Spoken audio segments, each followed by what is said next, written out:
clouds grew, so did their gravity, sucking in more and more gas. Eventually, the ball of gas became so dense it collapsed, triggering nuclear fusion. A star was born. These massive first stars are called population-free stars. Because there was so much food around, these stars were huge, many times bigger than any stars that exist today. We think a lot of these population-free stars probably were incredibly massive, incredibly short-lived, and just blew up right away. They would have left massive black holes behind.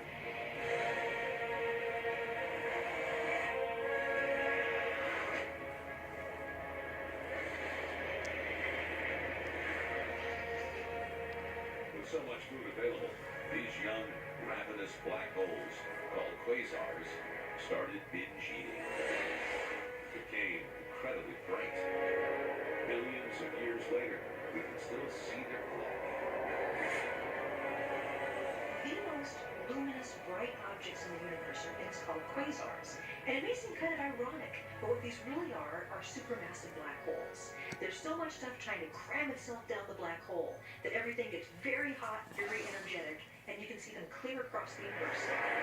But when we measured the size of the young quasars, we discovered they were already billions of solar masses. There's not enough time, a billion years after the universe was created, for them to get to a billion solar masses in this just too short a time. So the question becomes, how do you make black holes that are this big in that small amount of time? We need some other way of growing these supermassive black holes. There needs to be some other mechanism that allows them to get that massive so early. But what is that? A clue can be found in the very early universe. The early universe is still so much of a mystery to us. We know the conditions were very different. It was denser. There was a lot more material. This period is called the Dark Ages. During the Dark Age, we know that there was basically nothing happening. Matter existed. We think that there was hydrogen and helium gas, but really not much else.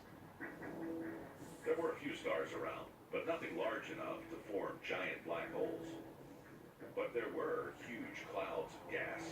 And because the universe was much smaller and denser, the clouds were much thicker. The idea is that from these basic ingredients, gravity, gas, the cosmos built massive black holes. Somehow, the universe has created a shortcut to the black hole. We've typically thought of it as cloud of gas collapses into a star, star evolves, star dies, leaves behind a black hole.